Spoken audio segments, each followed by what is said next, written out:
Relic Radio.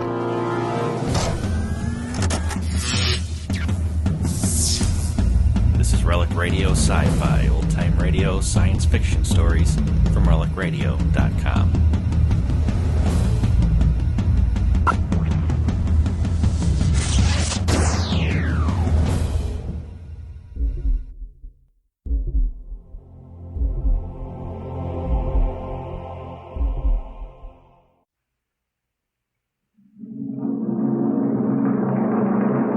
Adventures in time and space, told in future tense. Dimension X.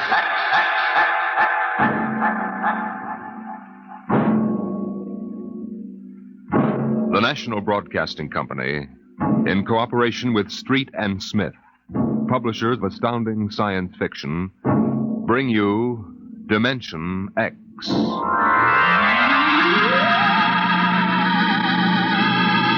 20 years had passed since the last of the giant migration ships had crashed to the surface of Mars, bearing its pitiful handful of survivors of the Earth Wars. 20 years of scratching at the stubborn Martian soil.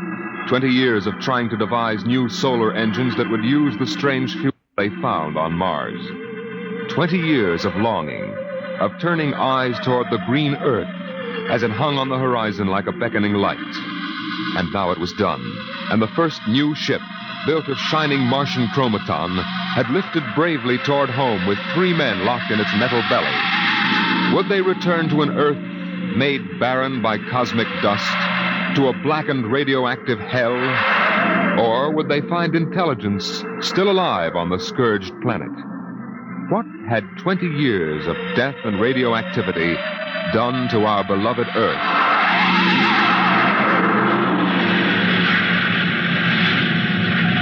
That's it, Captain. We've intersected the course vector. Williams. Yes, sir. Prepare for deceleration. Forward piston ready, Captain. Read us off, Evans. We'll enter the gravitational field of the Earth in exactly 10 seconds. 9, 8, 7, 6, 5, 4, 3. Fire 2 and 4. 1, 0. 2 and 4. What's our momentum, Evans? -3. Fire 1. 1. -4 now. Steady as she goes. How are we? On parabola now. If we can hold, we should breach the heaviside layer somewhere north of what used to be Murmansk. Let's have a look at her. Visor, please. Yes, sir. Mother Earth.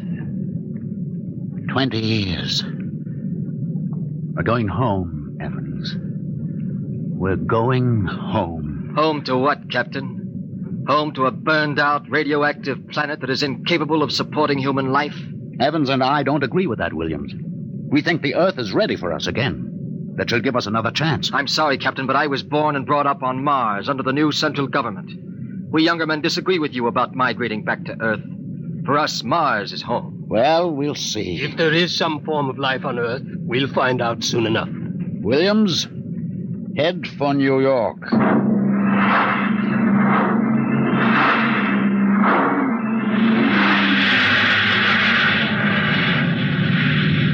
It is, Captain. You can barely see the top of the Atomic Trades building in the twilight. They never finished building it. Dark as a tomb. Slow to cruising speed. Cruising speed. It begins to look as if Williams is right, Captain. Not a sign of life on 4 continents. Well, we'll make a radiation check and then head back for Mars. You agree with me, gentlemen? That for all practical purposes, the planet is dead? It still might... Captain! What is it? Am I going out of my mind? Look out that way to the west. Could that be... By heaven, it is. Those are lights. Turn the ship. Heading west-southwest. Full speed. Full speed. They are lights. Captain, it's a city, a whole blasted city lit up like a Christmas tree. Well, what do you think of your dead planet now, Williams? We shall see, Evans. Remember, the Commission wants evidence of life as we know it. Decelerate to -5. We're going to take her down. There's an open area just on the edge of the city. Yes, sir. Hold on, gentlemen. We're about to land.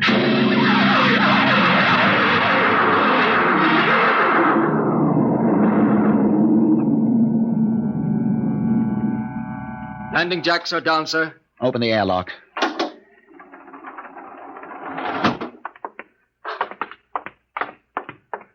Close. All right, gentlemen.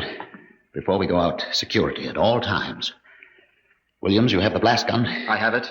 If anyone becomes separated, fire a shot and make for the ship. How's the radiation, Evans? Safe enough so far. This seems to be a light area. Very well. Open the lock.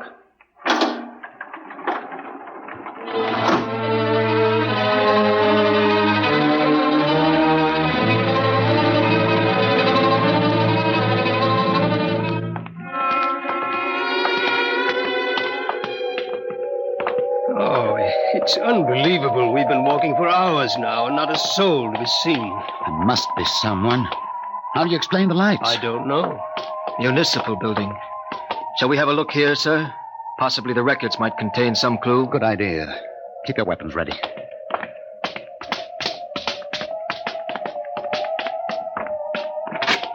This door is in good working order. Almost as if it had been oiled recently.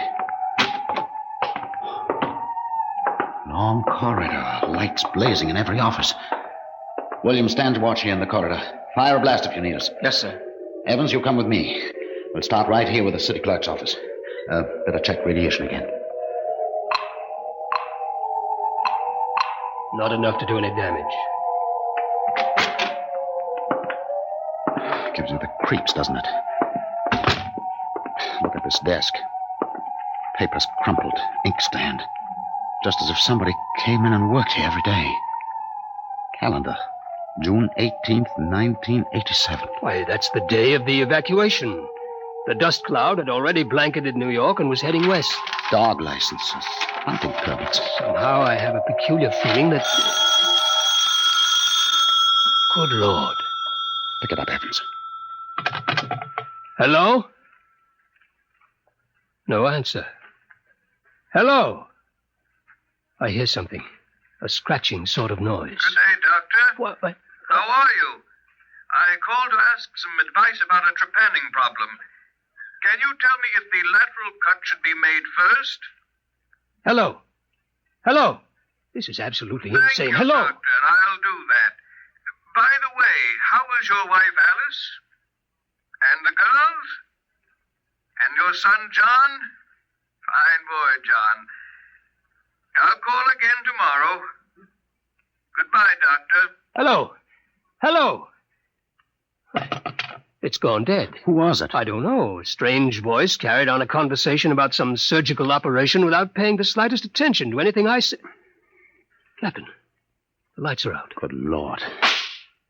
Captain! Captain! I have a torch. Come on. Williams, what is it? I don't know. You fired a shot. Yes, sir. Just as the lights went out, I'm sure I saw a figure. It looked like an old man in a white robe. It moved across the end of the corridor down that way. Flash your torch down there, Evans. Nothing there. Are you certain, Williams? I'm not certain. The lights. They're on again. We're going to get to the bottom of this. Wait. What? Listen. Quietly. Someone is coming, walking slowly toward the corridor. Coming closer. Cover him when he turns the corner. It'll be a pleasure. Don't fire unless I give the word. Shh. What? Jumping Jupiter. Are you... Is it really someone, or am I having hallucinations? We are no vision. No. No, you seem to be real. I saw the ship come down. I thought perhaps I was losing my mind. It's been so many years. I'm Captain John Parsons. These are my assistants, Dr. Evans and Mr. Williams. We've returned to Earth from Mars. Then it's happened. We're not alone anymore. Forgive me, gentlemen. I seem moved. I waited and hoped for so long. You survived the radiation? We did. There are others? My family were the only ones. I answered the phone a moment ago. Who was it? You heard my voice, Doctor. Your voice? To break the loneliness, I've recorded my voice and rigged up an automatic telephone. It's pleasant to hear the phone ring. I come here to do my work. I take it you're a medical man. My name's Cornelius Hathaway. Hathaway? Hathaway, the brain surgeon? You know my name. Who doesn't? I watched you on television at college. I saw you 23 years ago. You performed a difficult surgery for a cerebral tumor. Marvelous. Thank you. I'd almost forgotten. My mind, you see, I'm almost 80 now. You look fine, sir. Well, we've had the best of everything. An entire city to choose from. Cold storage, the best equipment. But come, when I saw your ship, I told Alice, my wife, you know, to prepare a feast. This is a great day for me, gentlemen. A great, great day.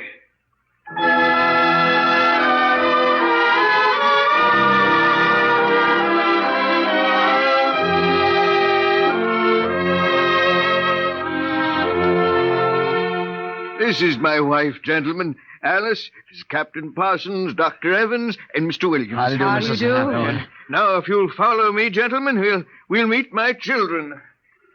Lord, what a beautiful woman. She looks no more than 35.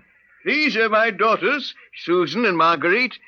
This is my son, John. Nice to meet you. Sit down, gentlemen, sit down. We'll have a feast in honor of this occasion. Susan, Marguerite, get the best silverware and the damask napkins. John, fetch the glasses. Oh, yes, Father. It'll only take... Excuse me, John. Sir? How old are you? 23, sir. Thank you. Now, if you'll excuse me. What is it, Captain? Something wrong? Nothing except that it's impossible. You see, Dr. Hathaway's son was already in college when I started. That would make him at least 45.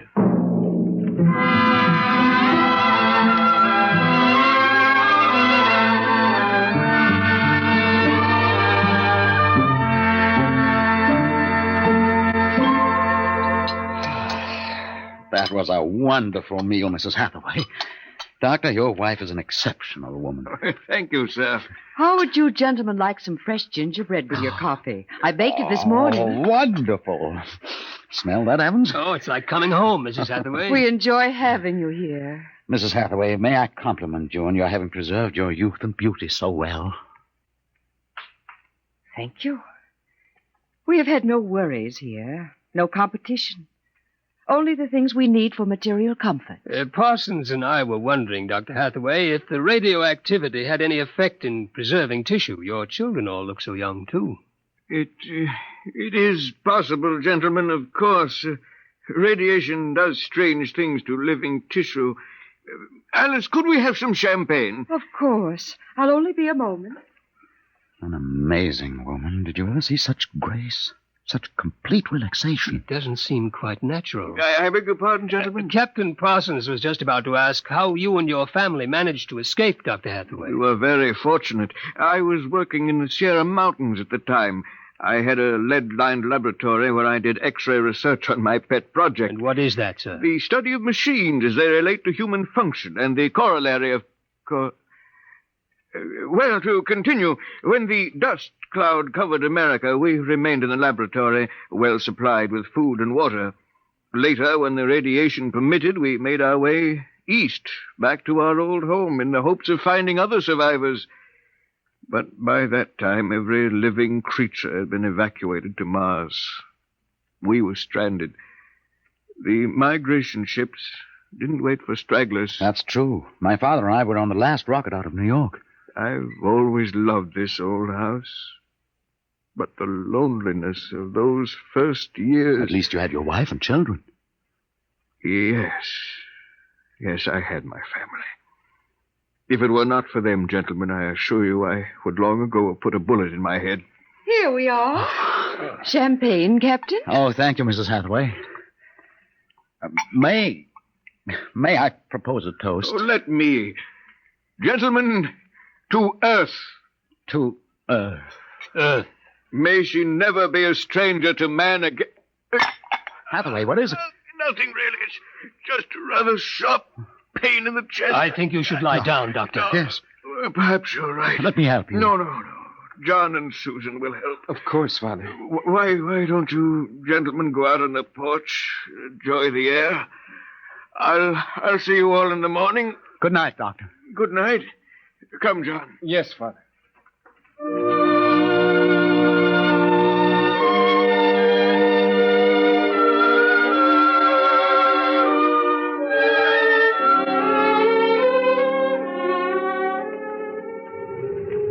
Well, what do you think of old Mother Earth now, Williams? Smell that summer breeze. Look at that view of the city lighted up against the sky. It has a certain quality. Well, score 1 point for the back-to-earth proponent. I didn't say that. You're beginning to feel it, though, Williams. I can tell. If you don't mind, gentlemen, I'm quite tired. I think I'll turn in. Excuse me. Well, Captain, Well, what? what do you make of all this? I don't know what you mean. This Hathaway and his family. There's something strange and unnatural going on here. I can sense it. I think you're reading things into it, Evans. Oh, perhaps. Well, I'll turn in, too. Are you coming? In a moment, I want to smoke a cigarette. Beautiful view. What? Is it not? I didn't hear you come out. How is he? Resting. I've never seen him this bad. Yes, he's an old man. I'm sorry, but the difference in your ages is so apparent. You must have been married very young. My husband is a very great man, Captain. It's too bad there was no one to appreciate him. Once, he wired the whole city with sound speakers, and when he pressed a button, the whole town lit up and made noises, as if 10,000 people were living in it. He must have been very lonesome for people. Although with a woman such as you, I don't understand. Perhaps one day you will understand. Good night, Captain. Good night, Mrs. Hathaway.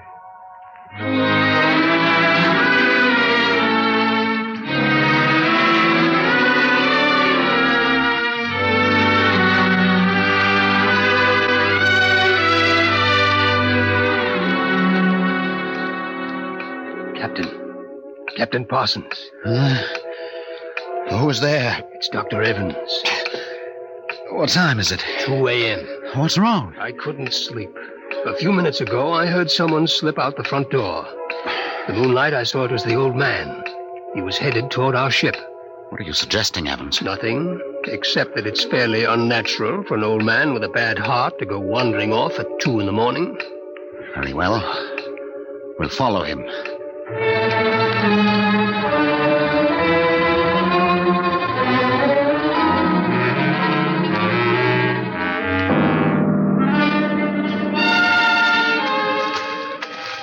See him yet? No. Look, ahead there on the hillside. Isn't that Hathaway kneeling in the moonlight? Yes, I think so. Can we get closer? Let's head for that clump of bushes. This is far enough. What do you suppose he's doing there? What are those things on the ground? Good Lord. Those are grave markers. 4 of them. You're right.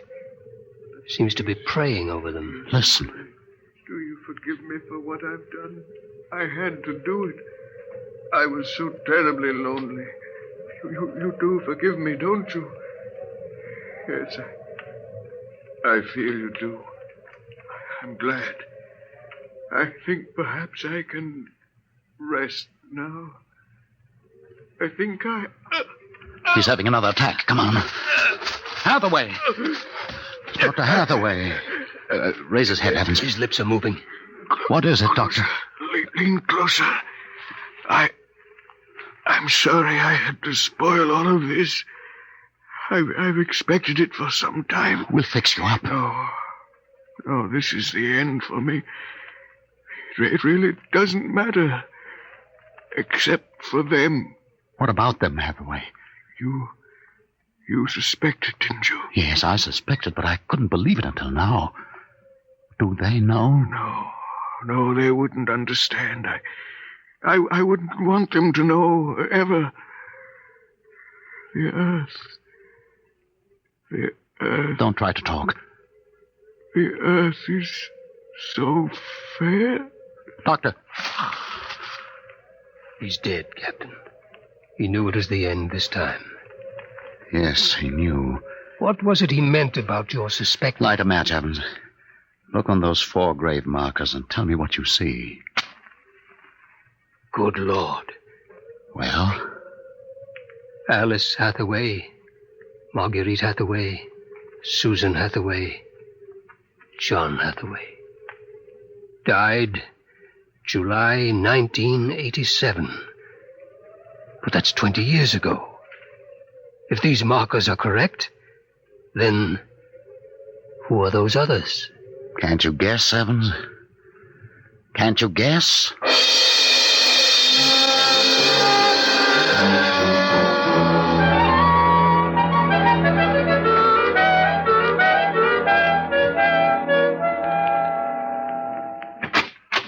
Mrs. Hathaway, are you awake? Yes, Captain? May I come in? Yes. It's about my husband, isn't it? You knew.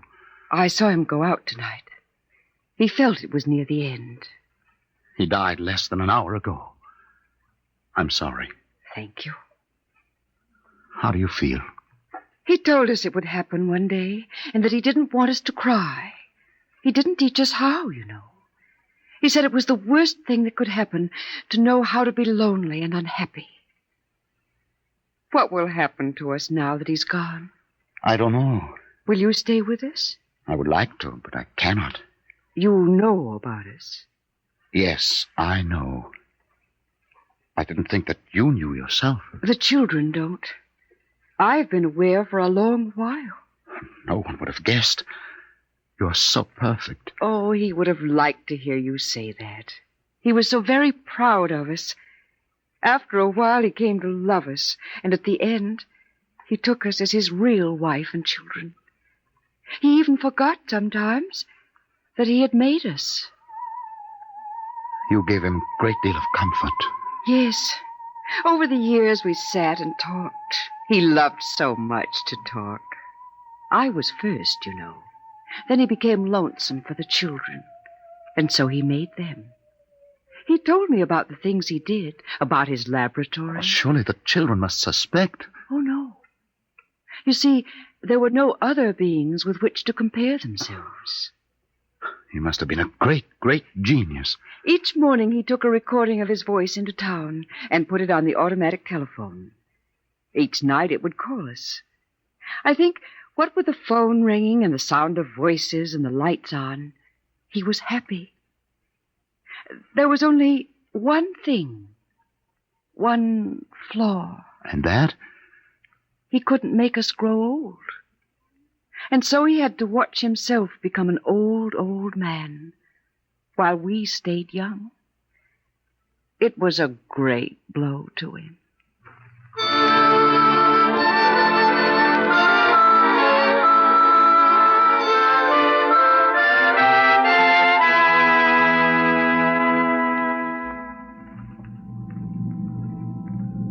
And so we commend the body of this man, Cornelius Hathaway, to his Maker.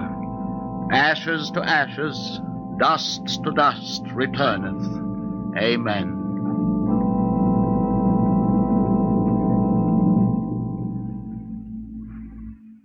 Come, John. Yes, Mother.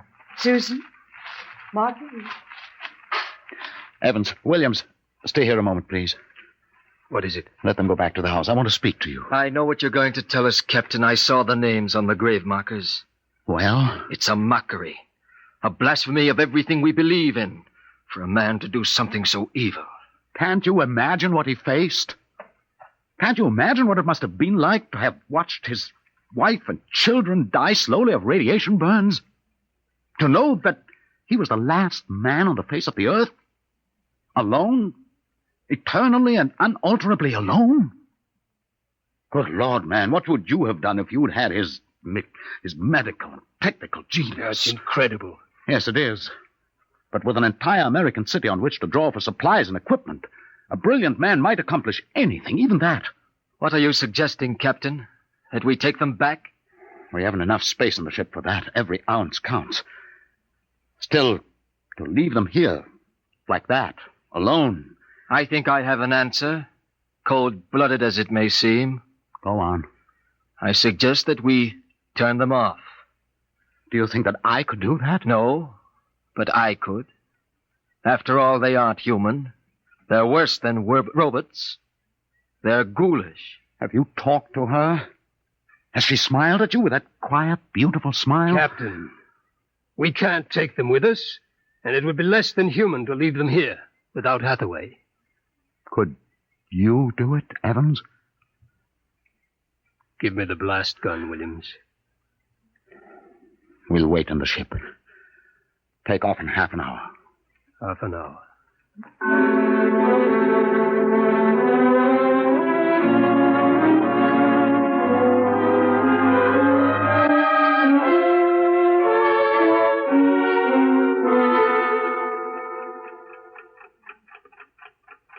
$6:25.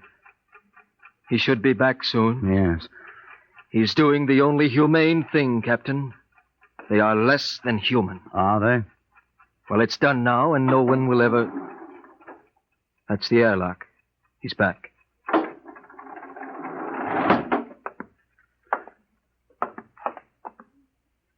Well? Here's your gun. Did you do it? When I entered the house, she looked at me with those fine, intelligent eyes. I couldn't do it. It would be murder, cold-blooded murder. I prayed you wouldn't be able to do it. There will never be anything as fine as they are. Built to last 200, 300, perhaps 1,000 years. Well, get the course in the integrator, Williams. We'll take off in 20 minutes. I should be back by then. You're going out, sir? I'm going to say goodbye.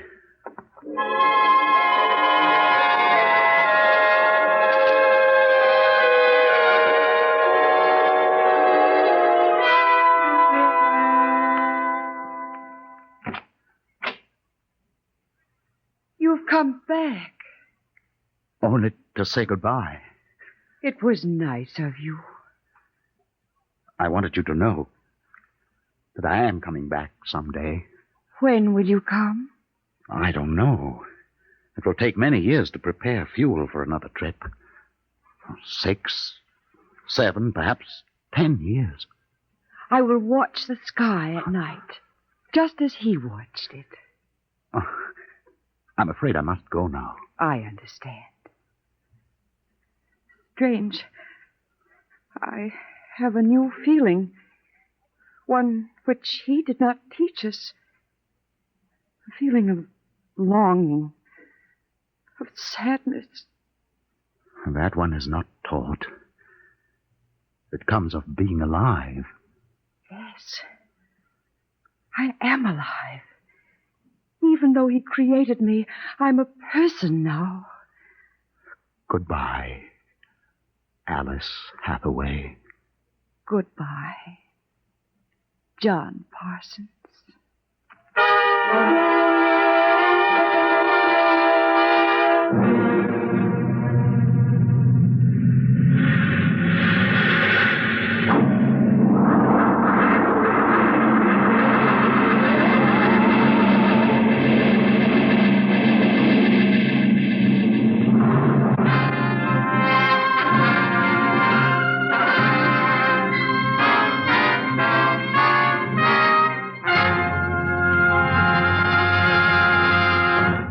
You have just heard another adventure into the unknown world of the future.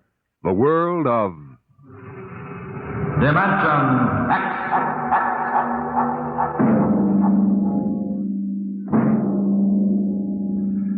When the time comes for man to explore the universe, to deal with the strange inhabitants of other worlds, there will be much to remember. Perhaps the most important lesson of all will seem too fundamental to be included in the training manuals. Listen at this time next week as Dimension X brings you a story from the pages of the August astounding science fiction. A story called Courtesy.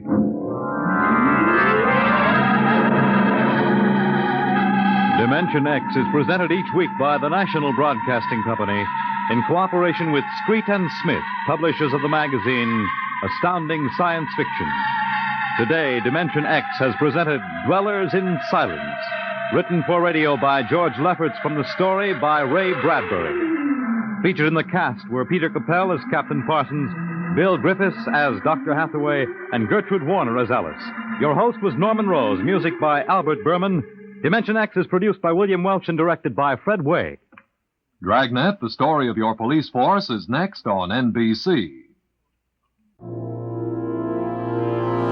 That's the show for this week, but don't forget there are thousands more like it at relicradio.com. Horror, strange tales, science fiction, crime, all available for free. you'd like to donate to Relic Radio and help keep it all free, you can do that through the website as well. Visit donate.relicradio.com to find out more and to see the special downloadable sets that are available. My thanks to those who have donated, and thanks for listening today. Talk to you again next week.